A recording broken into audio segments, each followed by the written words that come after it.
Greetings to all. I'm Shivani M. I'm happy to present an essay written by Dr. M. Leelavati titled Immortal Thou Reign. Blessed are those souls who can render lifelong noble services to fellow beings by abjuring self-centered thoughts. Thanks to Omnipotent, these souls are exalted as venerable sources of blessing. The present signifies the enthusing signature of the Creator in the shade of a banyan tree.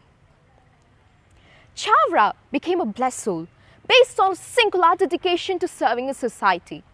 In the abode of God, he celebrates his power to bless the mortals who bank on his lasting virtues.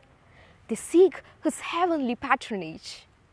Altruistic souls, endowed to the rare virtues of self-liberation from the narrow confines of worldly desires and objectives, are rare. They command the power to discern the prayers and blissfully fulfill the aspirations of those who fervently await heavenly benevolence and redemption from the mundane woes. Those blessed souls who are liberated from the yoke of selfishness and lure of desires deliver succor to the selfish mortals who wallow in the confines of worldly desires. A massive banyan tree offers shade and re-energizes the exhausted travelers trying to escape the scathing sun. In the process of offering shade, the tree absorbs the scorching heat of the re-emitting sun. It masters sun's energy and transforms in harvest the bounty into delectable solace in succor for the exhausted birds and humans. It masters sun's energy and transforms in harvest the bounty into delectable solace in succor for the exhausted birds and humans. Plants and trees absorb energy not to satiate their own hunger. They do not misappropriate the energy for their offsprings. All forms of flora epitomize selflessness to the core.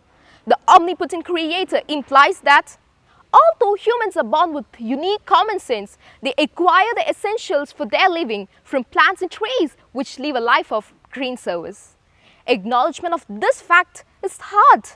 Only a chosen few possess this knowledge, and it's well beyond the domain of masses. Wallatol portrays this fact in the lines below. Rare in the passage of umpteen centuries, in our barren lands, an enduring tree, the Creator plants, a hospice to the very wayfarers. In fact, all trees render selfless service. In general, humans are seldom capable of emulating the lofty service of trees. Rare is the birth of souls who are capable of accepting the challenging task. Therefore, the poet metaphorically portrays the immortal souls as rare and enduring trees. Chavra is one such great soul who is dear to us. The present tense is used here because the past tense is irrelevant in conveying his constant and eternal presence. His believers experience the joy of his presence. The joyful experience stays alive. Christ is associated with allegorical stories. Chavra is credited with the stories that are rich in precepts. These stories command wide currency. One such story, the story of 4 friends, goes like this. A man had 3 friends. They assured the man that they would come to his rescue whenever any mishap befell him. But the assurance failed and they couldn't save him when the king sentenced him to death. But the 4th friend came to rescue him from the gallows, though he remained invisible and refrained from making promises. The allegorical story goes on to unravel the identity of 4 friends. The first companion is the world. The death sentence passed by the king is nothing but the incidence of worldly predestined mortality. At the hour of confronting death, there is no companion. Worldly support is irrelevant then. The kith and kin as a group constitute the second companion in the allegory. Any well-wisher is incapable in preventing death or extending one's life even by a minute. The third companion is a mortal body, which is a basis of self. The moment self defunds, death is a result. The incapacitate itself implies that all the consciously driven activities of a human being come to an abrupt halt. When death swallows self, some artificial devices may be able to prop up body reflexes for some time, but that in no case is a liberation from the stranglehold of death. Even when all the physical organs are fully active, death can pounce on us. The heart stops beating, being confronted with the abrupt diktat of death. Lung fails in its regular expansion and contraction. Blood circulation stops. Brain cells become inoperative, and the body is stone dead. In such an eventuality, body is incapable in transmitting messages to prevent death. When all three friends stand helpless, the fourth friend arrives on the scene. The friend called virtue, representing the good deeds of the man who is now staring at his death. All good deeds in past imply timely redemption in two ways. Sometimes virtue takes marauder death. If death persists, virtue serves as an unfailing companion of the soul. Past deeds comes to one's rescue in immediate situations, when confronted with wildness or beleaguered, when engulfed in conflagrations or caught in a sea storm, when stranded on a mountain peak, when caught in the web of insanity, or overwhelmed by a deep sleep, when confronted with any other unwieldy or insurmountable situations, the fruits of one's virtuous deeds perform the mission of precluding capital punishment.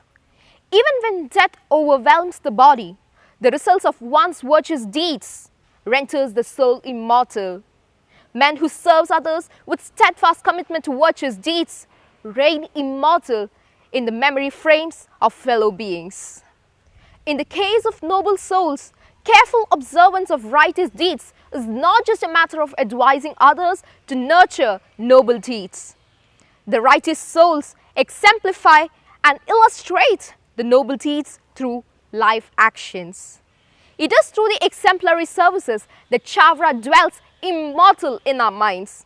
Based on services similar to that of Chavra, guiding lights like Mother Teresa have done a lot to dispel the gloom and darkness enveloping our age.